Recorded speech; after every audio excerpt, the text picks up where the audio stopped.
लेकिन मैथ में 33 मार्क्स थे, जो कहीं ना कहीं फेल होने के बहुत करीब थे, क्योंकि अगर 1 नंबर भी होता तो मैथ में ग्रेस लग जाता। आपने ज़िंदगी में क्या किया है, क्या नहीं किया, ये चीज़ सब भूल जाएंगे लोग। अगर आपने एक चीज़ अचीव कर ली, वो सारी चीज़ों पर पर्दा डाल देगी। अगर आपने एक बार जॉब पा ली, तो आपने जितनी पुरानी कमियां आपने क्या क्या किया है ज़िंदगी में, वो सब चीज़ों पे पर्दा डालने के लिए काफ़ी है। ग्रेजुएशन होने के बाद मैं 6 महीने के लिए स्टॉप लेके मेडिकल छोड़ के दिल्ली आ गया था अपनी पढ़ाई करने के लिए। सबसे बड़ा ये है कि एसएससी में इतना ज़्यादा टाइम लेने की ज़रूरत नहीं है। अगर आप सही से पढ़ाई कर रहे हैं तो 1 साल इनफ है। तो आप पेपर को एक बार एनालाइज करिए, उसके अकॉर्डिंग अपनी खुद की स्ट्रेटजी बनाइए। मतलब दूसरों की स्ट्रेटजी चुनिए, लेकिन बनाइए अपनी खुद की स्ट्रेटजी। 2018 और 19 में मेरा सिलेक्शन नहीं हुआ था, तो मैं काफ़ी डिसअपॉइंटमेंट था। लेकिन फिर एक मेरा फ्रेंड बना, न्यू फ्रेंड संजय बना, जो काफ़ी एक अलग ही बंदा था। जो चीज़ आपको परेशान कर रही है उसको पहचान के आपको ही उसको सेट करना है। वो दूसरा बंदा आपकी कमजोरी नहीं बता सकता।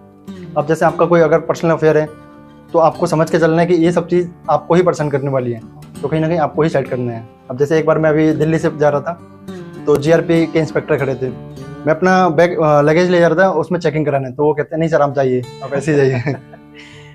क्योंकि डीएसपी जैसे पुलिस में बात करें तो डीएसपी रैंक पे आपको 3 स्टार आपको। हाँ, इंस्पेक्टर रैंक पे। हेलो नमस्कार, स्वागत है आप सभी का एक बार फिर से मोटिवेशन फैक्ट्री के शानदार प्लेटफॉर्म पर। मेरा नाम है अंकित शर्मा। आज की इस वीडियो में हमारे साथ मौजूद हैं भरत गुप्ता भाई, जो कि एक्साइज इंस्पेक्टर हैं चेन्नई में। ये वीडियो मैं कहूंगा अब तक का बेस्ट वीडियो होने वाला है, और 2024 वालों के लिए बहुत कुछ हम बात करने वाले हैं, और मोटिवेशन से भरपूर, क्योंकि इनकी जो जर्नी रही है काफी ज्यादा इंस्पिरेशनल रही है। इन्होंने हमें बताया कि ये 6th क्लास में जब पढ़ाई कर रहे थे तब से इन्होंने काम करना स्टार्ट कर दिया था। अपने लोकल जो पास में एक मेडिकल था वहां पे काम करते थे। तो आप समझ सकते हो कि एक बंदा जो 6th क्लास से काम कर रहा है, साथ साथ अपनी पढ़ाई को भी लेकर चल रहा है, और आज आप सब लोगों के सामने वर्दी में बैठे हुए, ठीक है, एक्साइज इंस्पेक्टर है। तो इस वीडियो को एंड तक जरूर देखना। चैनल पर नया, चैनल को सब्सक्राइब कर लेना। वीडियो पसंद आए वीडियो को लाइक करना। आप सभी लोगों को कोई भी क्वेरीज होते हैं आपने डायरेक्ट इंस्टाग्राम पर मैसेज कर सकते हो, उसका लिंक आपको डिस्क्रिप्शन में मिल जाएगा। तो भरत भाई कैसे हो आप? और I'm fine. आप कैसे हैं? मैं बहुत बढ़िया हूँ। एक बार आप खुद अपने मुंह जबानी एक इंट्रोडक्शन दे दीजिए। नमस्कार दर्शकों, मेरा नाम भरत गुप्ता है। मैं यूपी के बरेली शहर से रहने वाला हूँ। मैं एसएससी सीजीएल 2020 से सिलेक्ट हूँ excise inspector as a post Chennai में पोस्टेड हूँ अभी। Okay great. दोस्तों आज का वीडियो स्पॉन्सर किया है ऑलिव बोर्ड ने। ऑलिव बोर्ड जैसा कि आप जानते हैं इंडिया का सबसे बड़ा जाने माने टेस्ट प्रिपरेशन प्लेटफॉर्म में से एक है। ऑलिव बोर्ड पे एसएससी प्रिपरेशन के लिए आपको मिलेंगे एग्जाम वाइज कोर्सेज, वो भी हिंदी और इंग्लिश दोनों लैंग्वेज में। इसके अलावा 700 से ज्यादा mock test, sectional test, typing test, GK के chapter wise notes, other preparation material भी आपको यहाँ देखने को मिल जाएगा। यही नहीं, ऑलिव बोर्ड ऐप पर आप हर घंटे फ्री माइक्रो मॉक लेकर आप कर सकते हैं अपनी तैयारी को और ज्यादा मजबूत। साथ ही हर शनिवार और रविवार को Oliveboard free all India live mock test भी कंडक्ट करवाता है। तो देर किस बात की, आज ही ऑलिव बोर्ड ऐप डाउनलोड करिए और अपनी एसएससी की तैयारी को नेक्स्ट। तो सबसे पहले तो हमारा सवाल यही है कि जब आप ये वर्दी डालते हो अपने बदन पर, और जब आप देखते हो वर्दी में अपने आप को शीशे के सामने, या फिर जब आप फोटो सेल्फी लेते हो, तो कैसा महसूस होता है वर्दी में? मेन तैयारी करने का मेन रीजन ही यही था कि यूनिफॉर्म में आना है, चाहे स्टेट में आना हो चाहे यहाँ पे आना हो, क्योंकि घर वालों को भी यही था कि एक बार अपने बच्चों को यूनिफॉर्म में देखें। तो अभी घर वालों के सामने जब भी जाते तो उनको अच्छा लगता है, और ऑब्वियसली हमको भी अच्छा ही लगता है, अभी हमको भी दिखता है तो। और जो अभी आपको जो एस्पिरेंट्स देख रहे हैं उनका भी कहीं ना कहीं एक वर्दी का एक मोटिवेशन होता है, जिसको लेकर ही वो कहीं ना पढ़ाई में और ज्यादा निरंतरता रख पाते हैं और ज्यादा पढ़ाई करते हैं। तो पहली बार जब आपने वर्दी पहनी और जब पेरेंट्स के सामने आप गए, या फिर पहली बार जब आपने अपनी पिक्चर पोस्ट करी सोशल मीडिया पर, उस दिन का, और जब रिजल्ट आया आपका, उस दिन का थोड़ा एक्सपीरियंस शेयर। जब रिजल्ट आया था मेरा तो मैं बिल्कुल शांत था। जब तक मैंने सिलेक्शन नहीं लिया था, जब ज्वाइनिंग नहीं ली थी, तब तक किसी को मालूम भी नहीं था। लेकिन जब यूनिफॉर्म पहन के मैं गया था अपने घर वालों के सामने पहली बार, तो घर वाले तो ऑब्वियसली खुश होते हैं, लेकिन उससे ज्यादा खुश जो लोग थे, जहाँ मैंने बचपन से लेके और जॉब लेने तक जॉब किया था मेडिकल पर, जब उन लोगों के सामने मैं अनएक्सपेक्टेडली एक बार गया था, तो वो लोग एक बार को बिल्कुल भी शॉक हो गए थे एकदम, कह रहे भाई, देख के एकदम खुश हो गए थे वो लोग। सही कि उन्होंने ऐसा, उनके साथ मैंने शुरू से लेकर अभी तक काम किया था, इसलिए। जो लड़का हमारे यहाँ मेडिकल पे काम करता था आज 3-3 स्टार लगा के सामने आ जाए, तो जाहिर सी बात है बहुत खुशी हो रही होगी उन लोगों को। अगर जैसे आपकी पढ़ाई लिखाई शुरुआती दिनों में अगर हम चले कि बचपन में आपका, तो शुरुआती पढ़ाई लिखाई आपकी स्कूलिंग कैसी रही, कहाँ पर आपकी पढ़ाई हुई, फिर आपकी ग्रेजुएशन वगैरह कैसे आगे बढ़ी है? शुरुआती पढ़ाई मेरी सारी होम डिस्ट्रिक्ट से हुई है, लेकिन पढ़ाई मेरी जो हुई थी वो थोड़ा बैकग्राउंड ऐसा था, तो उस समय फ्लो में नहीं हो पाई थी। 6th क्लास से लेके मैंने लगभग जॉब की रही थी मेडिकल पे जॉब करी थी, तो पार्ट टाइम में जॉब करता था पहले, और 6th क्लास से लेकर 12th तक मैंने पार्ट टाइम जॉब करी थी, लेकिन 12th आते आते मैंने फुल टाइम जॉब कर दी थी। तो मेरी पढ़ाई वहाँ पे आके डिस्टर्ब हो गई थी, 11th 12th का पढ़ाई डिस्टर्ब हो गई थी। फिर मुझे स्कूल कॉलेज था, वहाँ मैं अभी कभी गया भी नहीं था, तो मुझे मालूम भी नहीं था कि मेरा एडमिशन कौन से कॉलेज में। एग्जाम दिया था तो एग्जाम में थोड़ा डिसअपॉइंट रहा था रिजल्ट। बाकी सब तो ठीक ठाक था, मतलब पासिंग मार्क्स थी 60% थी, लेकिन मैथ में 33 मार्क्स थे, जो कहीं ना कहीं फेल होने के बहुत करीब थे, क्योंकि अगर एक नंबर भी होता तो मैथ में ग्रेस लग जाता। लेकिन उसके बाद फिर मैंने अपना ग्रेजुएशन पे थोड़ा फोकस किया, मेडिकल के साथ ही उन लोगों ने थोड़ा मेरा हेल्प किया था, मेरा ग्रेजुएशन में सरकारी कॉलेज में एडमिशन करा दिया था। फिर वहां से मैंने थोड़ा थोड़ा अपना पढ़ाई पे ध्यान देना शुरू किया, और जॉब था उसको पार्ट टाइम करा फिर मैंने फुल टाइम की जगह पे। तो शुरुआती पढ़ाई बहुत अच्छी नहीं रही है, कहने यस का मतलब यस, है, बहुत हाँ बेसिक आपकी रही है। हाँ और दूसरी बात मैं आप सभी लोगों को बताना चाहूंगा, जो लोग लगातार कमेंट्स करते हैं, कमेंट्स में पूछते हैं कि हमारा 10th 12th उस हिसाब से नहीं हो पाया है, किसी के 50% आए, किसी के 60% आए, या उससे भी कम आए, तो हमारा सिलेक्शन हो सकता है, हम तैयारी करें या ना करें। तो आप सभी लोगों के सामने एग्जाम्पल है, 33 नंबर आए थे गणित में इनके, और SSCGL में मैथ बहुत अच्छा पूछा जाता है।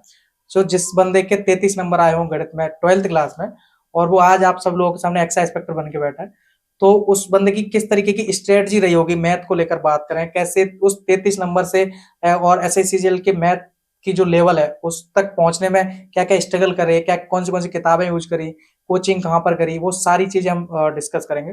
तो अब आपके हम जैसे काम वाली जैसे बात पे आए कि आप 6th क्लास से मेडिकल पर जॉब कर रहे थे, तो थोड़ा उसमें हम जैसे आपके फैमिली परिवेश की बात करें, आपका पारिवारिक वो परिवेश कैसा रहा, और फैमिली में कौन कौन है, कौन क्या करता है, और मेडिकल पे जॉब करने की आवश्यकता क्या पड़ी 6th क्लास में? जॉब करने की, मतलब जॉब का वैसे कोई अगर देखा जाए तो ऐसा कोई रीजन तो नहीं। अगर जो थोड़ा कंडीशन ठीक है वो 6 क्लास से जॉब नहीं करता है, कहीं ना कहीं थोड़ा फाइनेंशियल कंडीशन थोड़ी वीक थी, इसलिए जॉब थोड़ा करनी पड़ी थी।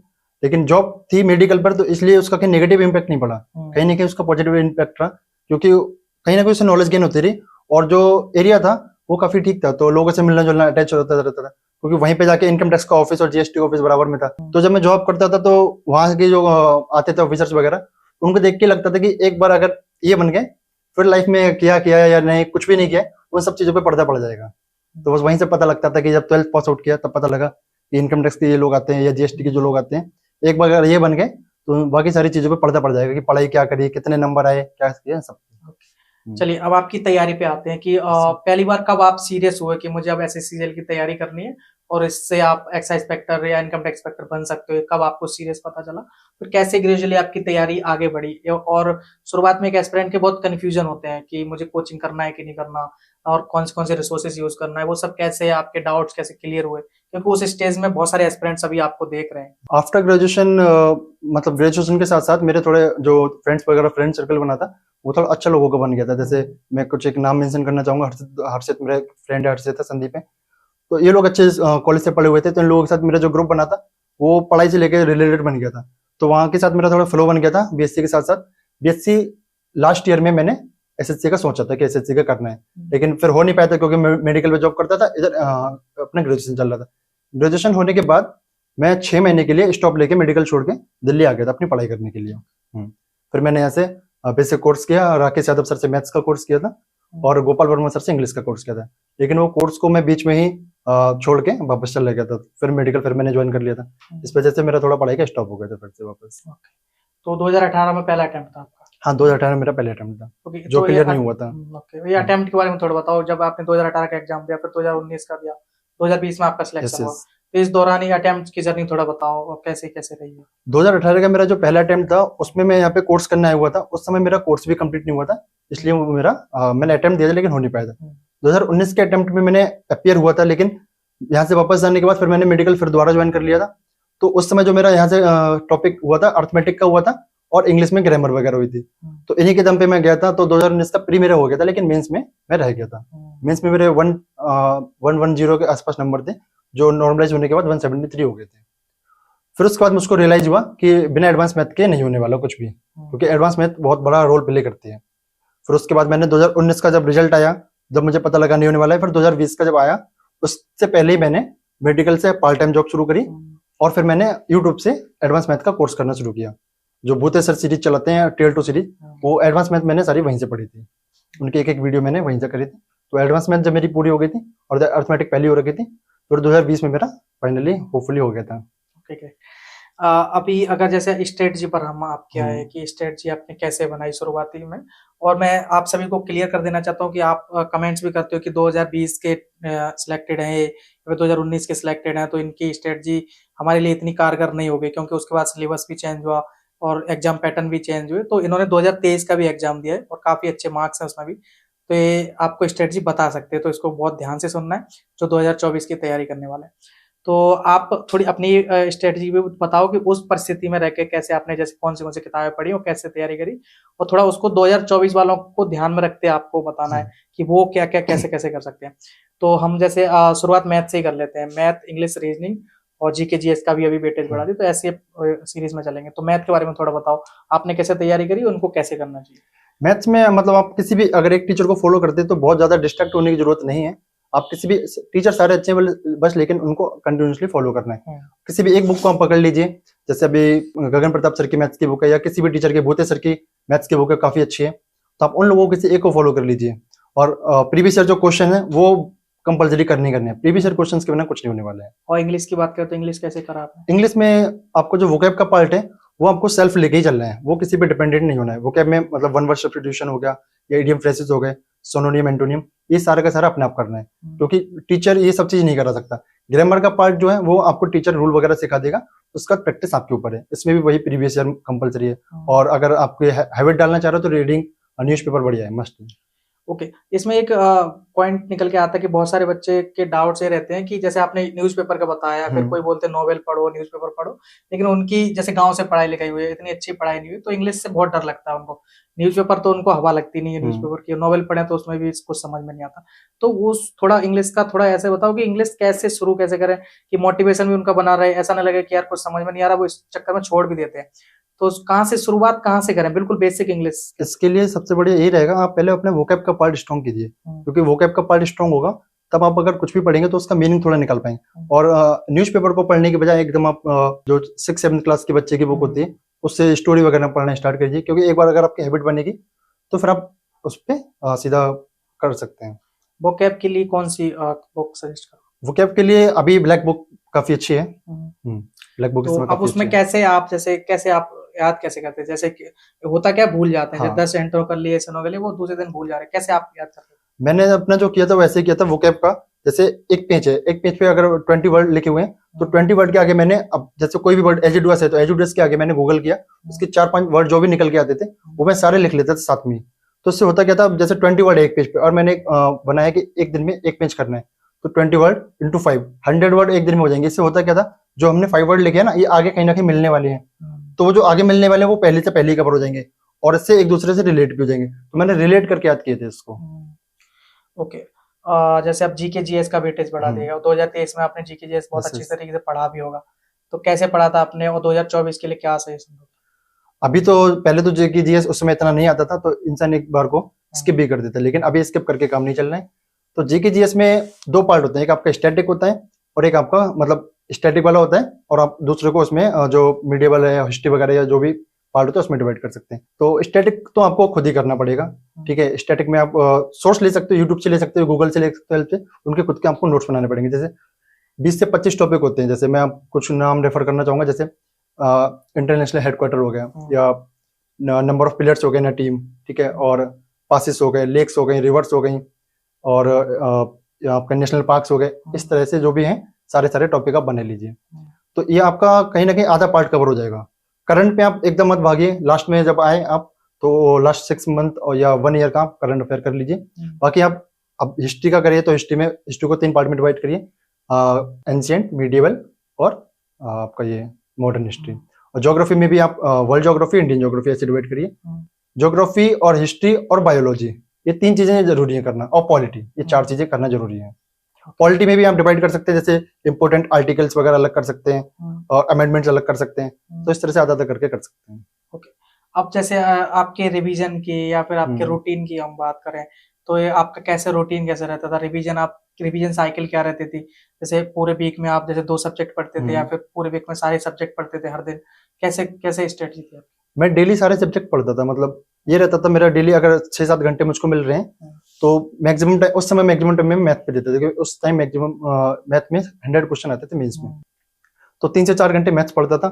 जीके जीएस में थोड़ा कम टाइम देता था क्योंकि उस समय कम आता था। और लेकिन आपको डेली सारे सब्जेक्ट पढ़ना है, कि आप ये नहीं कर सकते कि एक वीक आप मैथ पढ़ लें फिर दूसरे वीक आप जीएस पढ़ लें, ऐसे चलेगा तो फिर दूसरा चीज छूट जाएगी, वो नहीं कर सकते।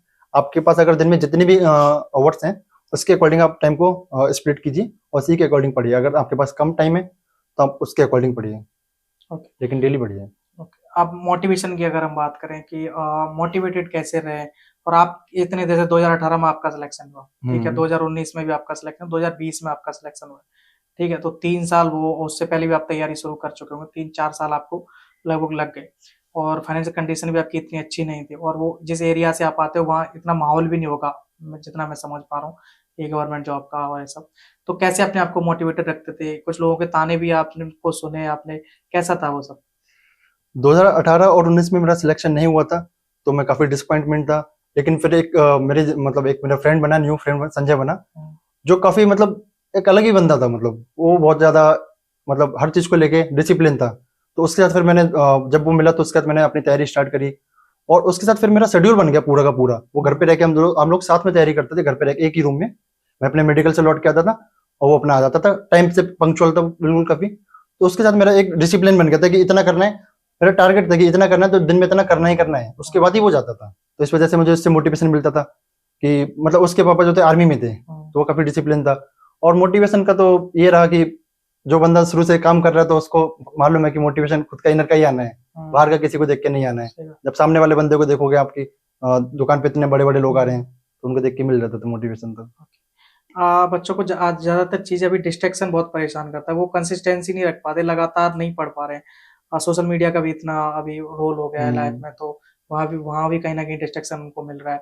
तो उससे कैसे आप बचे और कैसे कंसिस्टेंट कैसे पढ़ाई करें इतने नहीं, दिनों तक? उससे डिस्ट्रैक्शन से कोई भी नहीं हो पाता, इनफैक्ट मैं भी नहीं हो पाया था। ये एक एज ऐसी है, इसमें कहीं ना कहीं कोई ना कोई चीज डिस्ट्रैक्ट करती है। लेकिन डिस्ट्रैक्शन का सबसे बड़ा यही है कि आप पहचानिए कि डिस्ट्रैक्शन किस चीज से हो रहा है। कुछ लोगों को अपना पर्सनल प्रॉब्लम होते हैं, लव अफेयर है या कुछ है, कुछ को इंस्टाग्राम वगैरह ज्यादा हाइप करता है, तो आप उसको पहचानना है। जो चीज आपको परेशान कर रही है उसको पहचान के आपको ही उसको साइड करना है। कोई दूसरा बंदा आपकी कमजोरी नहीं बता सकता। अब जैसे आपका कोई अगर पर्सनल अफेयर है तो आपको समझ के चलना है कि ये सब चीज आपको ही परेशान करने वाली है, तो कहीं ना कहीं आपको ही साइड करना है इन सब चीजों को। ओके, जैसा ये लव अफेयर और महिला मित्र वाला जो केस है, इसमें आपका कोई ऐसा एक्सपीरियंस कुछ है तो छोटे भाई बहन को आप गाइड कर सकते हो? एक्सपीरियंस तो मतलब इस एज में कॉमन है, सबके साथ ऐसा होता ही होता है, तो इससे आपको खुद ही बचना है, बस मेरा कहना यही है बस इसमें अभी। ओके, चलिए।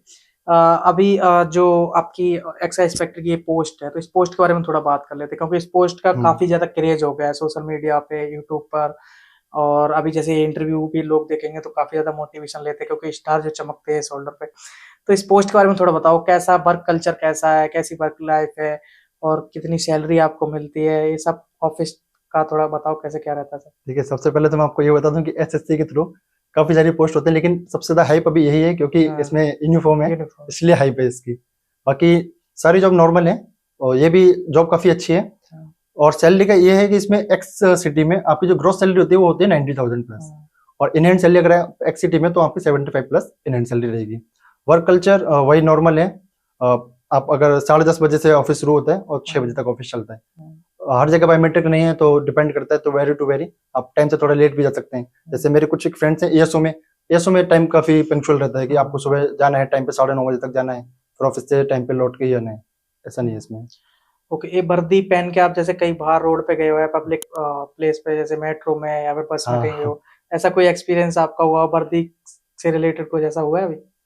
मैं पहले जब पहली बार गया तो मैं पार्क में गया था अपने दोस्तों के साथ, तो वहां पे एक सीओ की गाड़ी थी वहां पे, तो सीओ उस गाड़ी में बैठे हुए थे। तो ये यूनिफॉर्म मतलब 3 स्टार, और इस एज में उन लोगों को भी मतलब थोड़ा शौक होता है कि मतलब इस एंगेज में, क्योंकि अगर हम स्टेट पुलिस में लगते हैं तो आपको प्रमोशन में होते होते 7 साल लग जाते हैं, तो एज कहीं ना कहीं वही हो जाती है आपकी 35 प्लस के आसपास इंस्पेक्टर बनते बनते। तो वो भी एक टाइम को बंदा मतलब जो सीए लेवल का ऑफिसर था, वो हमको जब देख रहा था तो मुझे लग गया था कि भाई ये मतलब कुछ ना कुछ बात करना चाहते हैं, लेकिन वो बात तो नहीं हो पाती ऐसे, लेकिन ऐसे एक्सपीरियंस फिर मिलते रहते हैं। अब जैसे एक बार मैं अभी दिल्ली से जा रहा था तो जीआरपी के इंस्पेक्टर खड़े थे, मैं अपना बैग लगेज ले जा रहा था उसमें चेकिंग कराने, तो वो कहते हैं नहीं सर आप जाइए, आप ऐसे ही जाइए। क्योंकि ये डीएसपी जैसे पुलिस में बात करें तो डीएसपी रैंक पे आपको 3 स्टार आपको मिलता है। इंस्पेक्टर रैंक पे। इंस्पेक्टर रैंक पे। चलिए, तो अभी जैसे 2024 वालों की अगर बात करें तो इनके लिए जैसे कोई गलतियां आप बताना चाहो, जैसे आपका 4-5 साल का अनुभव है और बहुत सारे एस्पिरेंट्स आपसे मिलते भी होंगे पर्सनली, आपसे डाउट्स भी उनके आते होंगे, तो आपको क्या जनरली देखने को मिलता है कि एस्पिरेंट्स क्या लगातार गलतियां करते हैं जिन गलतियों की वजह से वो उनका सिलेक्शन नहीं हो पाता है? एस्पिरेंट्स गलती ये करते हैं, पैटर्न को सही से समझ नहीं पाते हैं।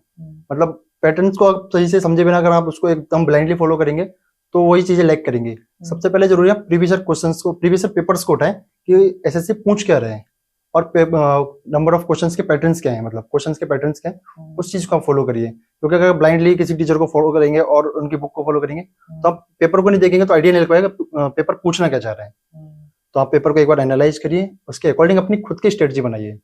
मतलब दूसरों की स्ट्रेटजी सुनिए लेकिन बनाइए अपनी खुद की स्ट्रेटजी अपनी।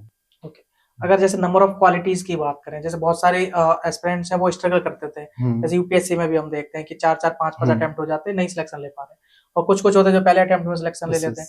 ऐसे सीजीएल में भी है। तो ऐसा आपको क्या लगता है कि एक नंबर ऑफ क्वालिटीज एक एस्पिरेंट के अंदर होनी चाहिए अगर उसको एग्जाम क्रैक करना है? क्या ऐसी क्वालिटीज का खूबियां अगर नहीं है तो उसको डेवलप करना चाहिए? सबसे बड़ा ये है कि एसएससी में इतना ज्यादा टाइम लेने की जरूरत नहीं है। अगर आप सही से पढ़ाई कर रहे हैं तो 1 साल इनफ है। यूपीएससी में क्या होता है कि आपको टाइम देना ही पड़ेगा, 1 से 2 साल में तो कोर्स हो पाता है, लेकिन इसमें ऐसा नहीं है। इसमें आपका कोर्स 8 मंथ में कोर्स आपको हो सकता है, बल्कि 6 to 8 मंथ में आपको कोर्स सकता है। आप 1 साल के अंदर अच्छे से कर सकते हैं। इसके लिए बस फॉलो आपको वही करना है, रूटीन आपको अपना बनाना है। 1-2 दिन का अगर आपका गैप हो जाता है तो कोई दिक्कत नहीं है। सबसे बढ़िया आप ये कीजिए, अगर आप सिर्फ पढ़ाई कर रहे हैं, सुबह आप अपना एक नोटपैड लीजिए और उस पर लिखिए आपको दिन में क्या क्या करना है। अगर आप ये नहीं कर रहे हैं तो आप ये भी छोड़िए। शाम को सोने से पहले आप ये कर लीजिए कि आपने क्या क्या आज पढ़ा है। उससे आप सोते समय आपको ये लगेगा कि आज का दिन हमने अच्छे से यूजफुल किया है। ओके, तो जैसे 2024 में एक्साइज इंस्पेक्टर का वो सोच रहे हैं, आप चेन्नई में पोस्टेड हो, तो ये साउथ और नॉर्थ का बहुत चलता है कि जैसे साउथ में पोस्टिंग हो जाए तो बहुत परेशान रहते हैं। तो साउथ में ऐसी क्या आपको परेशानी झेलनी पड़ती है? साउथ में मेन तो यही है कल्चर का और डिस्टेंस का। अब जैसे आप मैं जैसे यूपी से हूँ, यूपी में बरेली से, और वहां से जो डिस्टेंस है वो 2000 प्लस है किलोमीटर में, तो वो डिस्टेंस काफी मैटर करती है। अगर आपका कभी मन कर रहा है तो आप एकदम आ नहीं सकते वहां से, इसलिए बस। और फिर वहाँ का कल्चर है, अगर आप फैमिली वहाँ के शिफ्ट करना चाहते हैं, फैमिली एडजस्ट नहीं कर पाएगी वहाँ पे, क्योंकि लैंग्वेज है, कल्चर है, ये काफी ज्यादा डिफरेंट है वहाँ पे। नॉर्थ में रहता है तो आप अगर ये सो जॉब अगर आप लेते हैं तो इसमें ये बेनिफिट है कि हाँ, हर चीज का प्रोज और कॉन्स होते हैं, ये है। ओके, तो अभी जैसे 2024 के जो बच्चे तैयारी कर रहे हैं वो कोचिंग को लेकर बहुत कंफ्यूजन है कि हमें ऑफलाइन कोचिंग करना चाहिए, मुखर्जीनगर आना चाहिए, या फिर हमें ऑनलाइन कोर्सेज परचेज करने चाहिए। तो उसके बारे में थोड़ा अपना एक्सपीरियंस शेयर करो कि ऑफलाइन या फिर ऑनलाइन कोचिंग कौन सा करें, और क्या फ्री में भी जैसे यूट्यूब के माध्यम से भी 2024 एससीजीएल निकाला जा सकता है? बिल्कुल बिल्कुल। जब मैंने ऑनलाइन पढ़ा था तो मैंने भी ऑनलाइन पढ़ा था और फ्री ही पढ़ा था। और मैंने आपको जैसे अभी नाम भी बताया था भूते सर से, तो उनकी अभी भी वही वीडियो अभी भी पड़ी हुई है और वो अभी भी वैसे ही यूजफुल हैं। उनमें ऐसा नहीं कि वो वीडियो पुरानी हो गई तो यूजफुल नहीं, वैसे ही यूजफुल है, बल्कि इवन वो और नई नई वीडियोस में ऐड भी करते रहते हैं। तो अगर आप मैथ का पढ़ना चाहते हैं, फ्री में पढ़ना चाहते हैं, एडवांस मैथ उन्होंने पूरा पढ़ाया हुआ है भूते सर ने।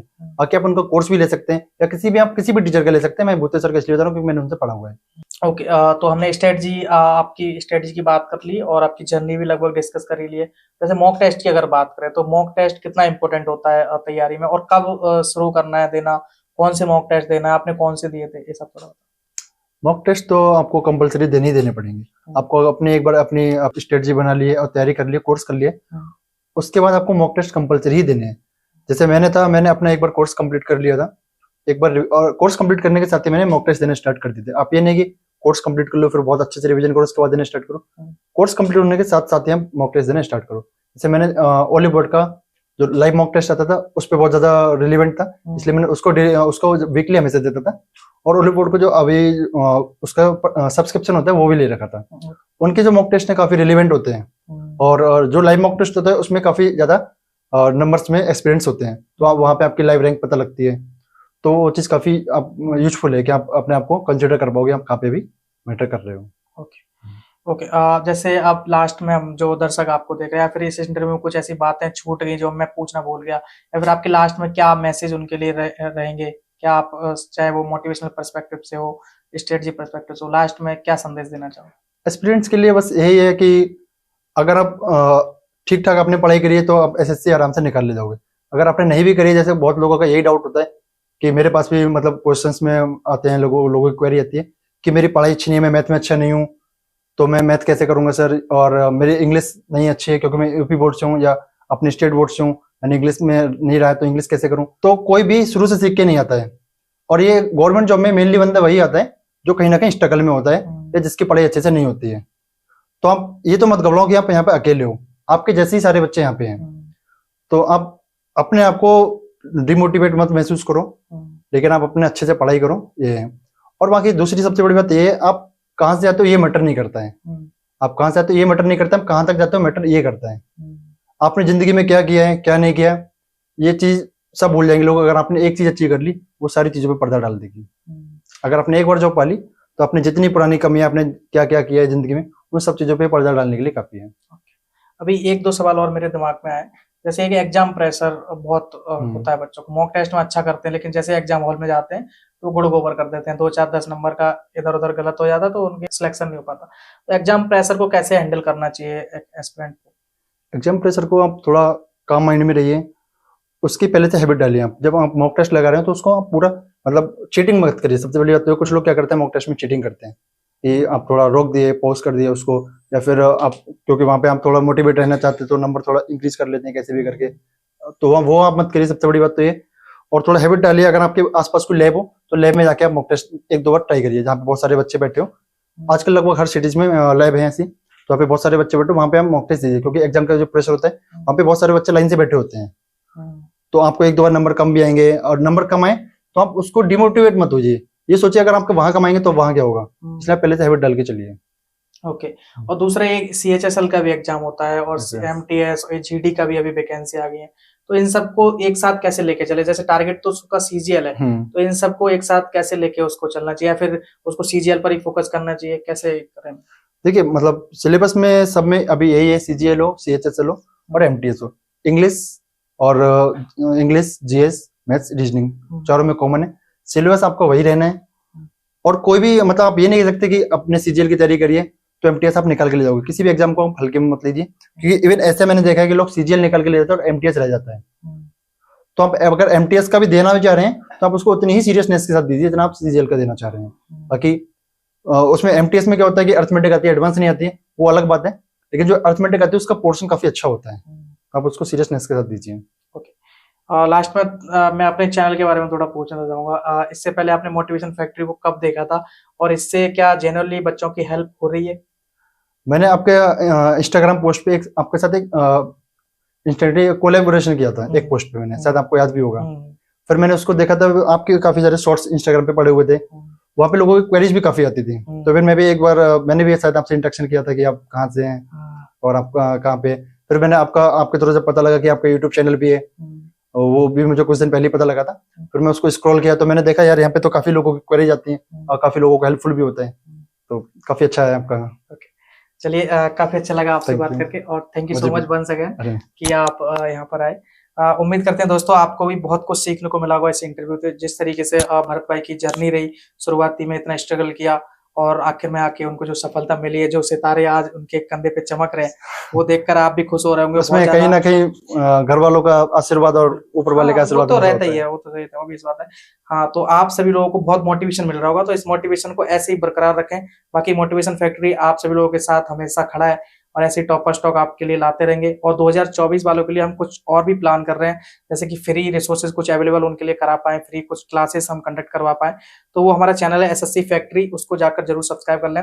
बाकी भरत भाई का भी इंस्टाग्राम वगैरह है, फिर इनका यूट्यूब चैनल भी होगा, तो उसके लिंक्स भी हम डाल देंगे, तो इनसे भी आप कनेक्ट कर सकते हो। इनको जब भी टाइम मिलेगा तो आप वहां भी आपको गाइडेंस मिल जाएगी। तो यहाँ तक वीडियो देखने thank you so much, bye bye and take care. Thank you.